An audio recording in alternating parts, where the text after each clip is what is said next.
Há um aspecto muito interessante em nosso tempo.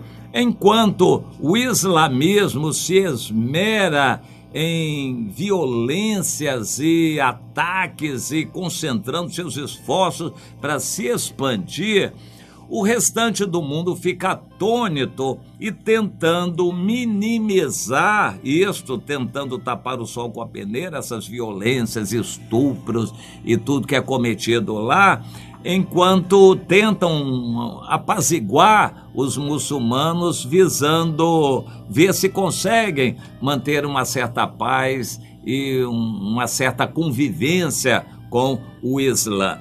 Mas é muito difícil, porque a religião tem costumes e valores muito diferentes do mundo ocidental. Por exemplo, um homem pode ter quantas mulheres quiser, ele pode ter mulheres de 4 anos de idade. Há pouco tempo houve um casamento coletivo patrocinado pelo governo da Palestina com crianças até de 4 anos de idade se casando. Na verdade, essas crianças estão sendo doadas pelos pais, e um marido mais rico, que já tem um monte de outras mulheres, pega mais uma de 4 anos também para ser sua esposa. E o mundo ocidental cala e não fala nada sobre isto. Agora, com relação às atrocidades cometidas pelos homens contra as mulheres, é incrível, eles também não falam nada. É impressionante isso.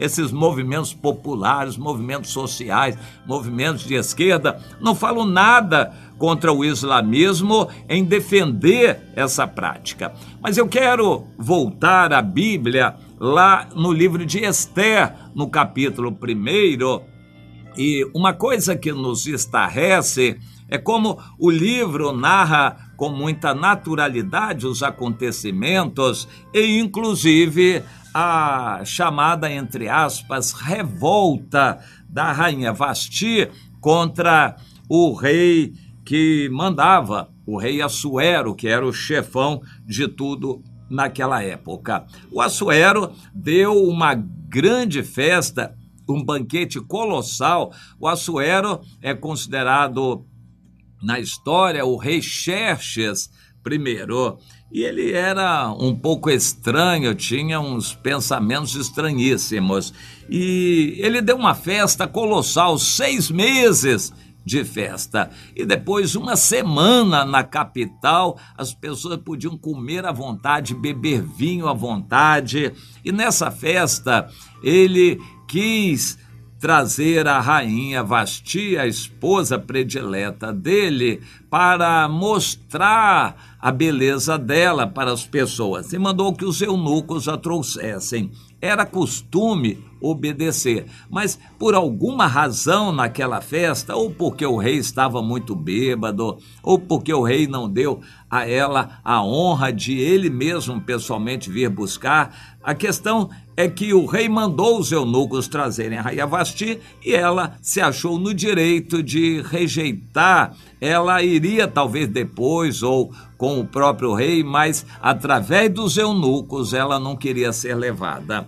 Ela como que se revoltou e disse que não iria. O rei ficou muito irado e consultou os seus amigos, os assessores, que eram ministros que se assentavam com ele, sobre o que deveria ser feito. Aquilo se tornou público, criou mal-estar ali em volta do rei, um monte de assessores, ministros e gente importante começaram a dar a sua opinião, até que se levantou um chamado Memucã, assim como que um líder deles e mais antigo, mais importante, e deu a opinião dele.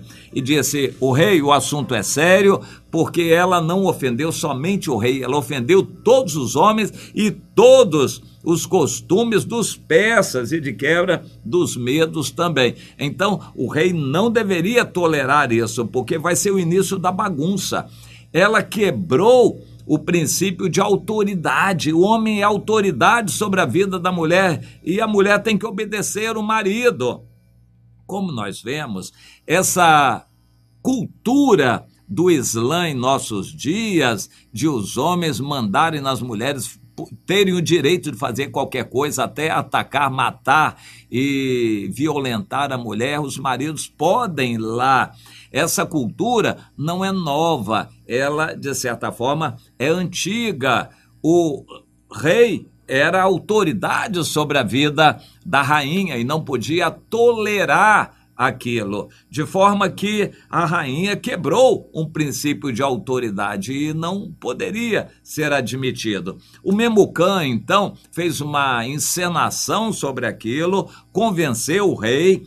Todos que estavam em volta do rei também aceitaram aquela palavra e não restou para o rei Assuero outra alternativa senão aceitar aquele conselho. O que ele fez? Destituiu a rainha Vasti, ele destituiu a rainha Vasti sumariamente e ficou assim. E deu uma mensagem que aquilo fosse um exemplo para todo o país, que todas as mulheres em todo o seu reino reverenciassem os seus maridos, que tivessem os seus maridos como autoridade na sua vida. Bom, você vai se lembrar, na época de Abraão, que a Sara chamava Abraão de senhor. Ela tinha uma atitude de submissão, embora fosse meia-irmã de Abraão, bastante conhecida dele, esposa, mas tinha um certo respeito ao marido.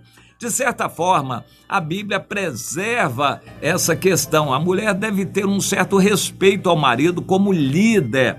Mas, naquele caso, tanto o rei estava errado, que provavelmente estava bêbado e queria fazer algo assim extravagante para mostrar a beleza da mulher, que a mulher estivesse desfilando a beleza dela para o mundo, quanto ela que aceitou provavelmente uma palavra de mulheres que estavam ao seu lado e também ela se rebelou. Bom, o rei deu uma ordem, aquela ordem foi publicada, a carta foi divulgada e o mundo todo ficou sabendo que as mulheres deviam respeitar aos maridos.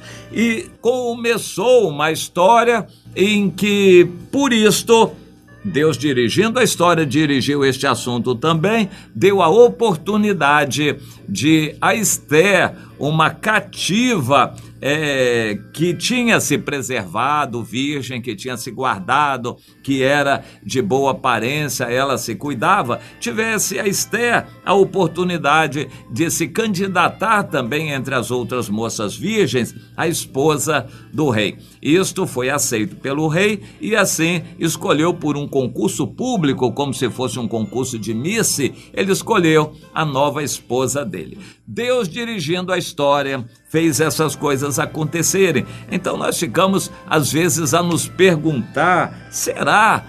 O que Deus quis com isso? Bom, o que nós entendemos é que, de certa forma, Deus respalda a liderança do homem no lar e os homens têm que fazer por onde terem a admiração das suas esposas. Isso é um assunto seríssimo.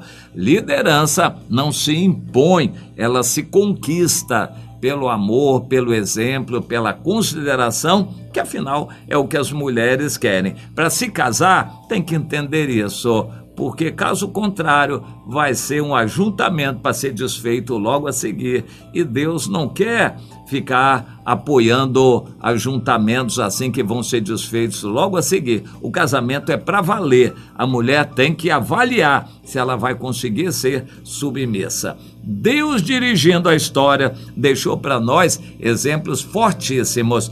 Não adianta querer estabelecer um lar sem autoridade. A autoridade tem que ser reconhecida. Inclusive o homem tem que estar debaixo de autoridade também. Caso contrário, ele pode querer ser um déspota na família e fazer com a mulher o que ele quiser, o que ele não tem como direito.